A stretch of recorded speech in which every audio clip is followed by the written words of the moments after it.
चला तर मित्रमंडळींनो, तुमचं स्वागत आहे माझ्या इंडियन किचन चेस्का कुकिंग चॅनलमध्ये। तुम्हाला पण असे कुरकुरीत कटलेट्स खावं वाटतात ना? ते फक्त आलूपासून बनलेले खूप छान आणि कुरकुरीत असे कसे बनवायचे चला बघूया।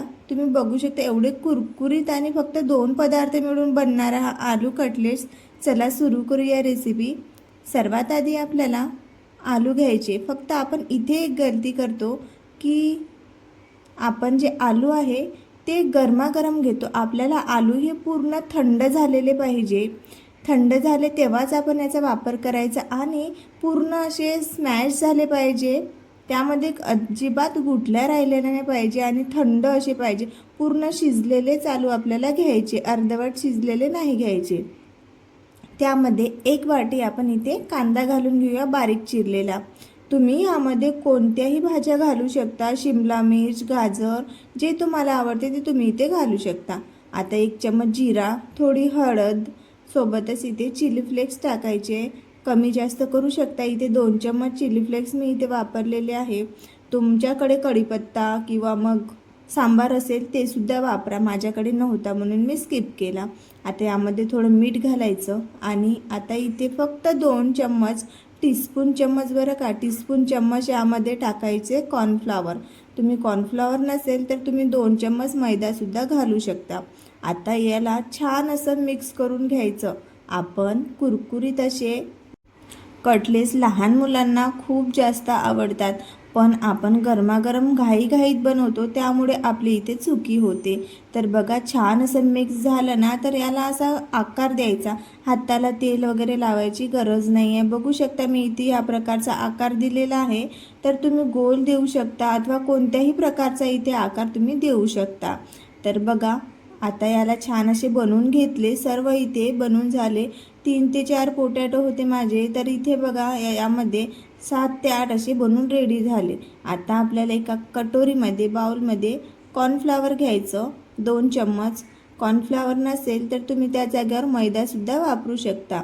तर इथे 2 चम्मच इथे मैदा घेतलेला आहे मी। त्यामध्ये थोडं मीठ घालून घ्यायचं चिमूटभर आणि यामध्ये पाणी टाकायचं आणि याची छान अशी स्लरी बनवून घ्यायची। जास्त पातळसुद्धा नाही आणि जास्त घट्टसुद्धा नाही। तर थोडी पातळ असेल तर चालते, पण घट्ट अजिबात नको। तर बघा छान अशी यामध्ये सुद्धा गुठळ्या बनतात, म्हणून यामध्ये थोडं पाणी घालून छान मिक्स करून घ्यायचं। पातळशी स्लरी झाली की साईडला ठेवायची। आता इथे घ्यायचा ब्रेड क्रम। तर ब्रेड क्रम मी इथे पहिलेच अगोदर करून ठेवलेला होता। आता यामध्ये स्लरीमध्ये एक डिप करायचं आणि छान याला ब्रेड क्रम लावून घ्यायचा। बघू शकता ब्रेड क्रम असं छान असं लावून घ्यायचं। हाताने थोडं दाबलं तरी चालेल। छान असं लावून झालं की इकडे गरमागरम तेल पहिलेच ठेवलेलं होतं त्यामध्ये एक टाकून घ्यायचं। गरमागरम टाकलं की लगेच त्याला हात लावायचा नाही किंवा चम्मच लावायचा नाही। थोडं त्याला छान असं आतून कलर येऊ द्यायचा आणि जसं आपण यामध्ये तेलामध्ये सोडतो ना तर ते गॅसचा फ्लेम थोडा कमी करायचा। बघू शकता एका साईडने छान असा कलर आलेला आहे। आता दुसऱ्या साईडने याला पलटून द्यायचं आहे।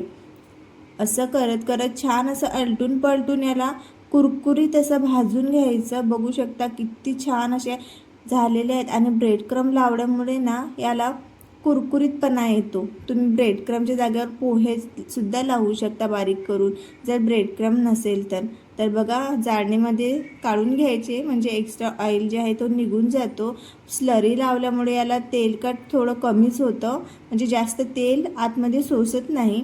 आता हे बाकीचे सुद्धा ह्याचप्रमाणे आपल्याला तळून घ्यायचे आहे आणि याला तुम्ही चटणीसोबत अथवा सॉससोबत, लहान मुलांना तर सॉससोबतच खूप छान असा आवडतो। तर आता इथे आपले सर्वच प्रकारचे तळून झालेले आहेत। तुम्ही बघू शकता एकदम कुरकुरीत आपला हा कटलेट्स रेडी झालेला आहे। कमी तेल सोसतो हा आणि खायलासुद्धा खूप चटपटीत लागतो। मी इथे दह्यासोबत सर्व केला आहे। तुम्ही सॉससोबत, चटणीसोबत, कशासोबतही तुम्हाला ज्याप्रमाणे आवडतो त्यासोबत तुम्ही सर्व करा। व्हिडिओ आवडल्यास लाईक आणि चॅनलला सबस्क्राईब करा।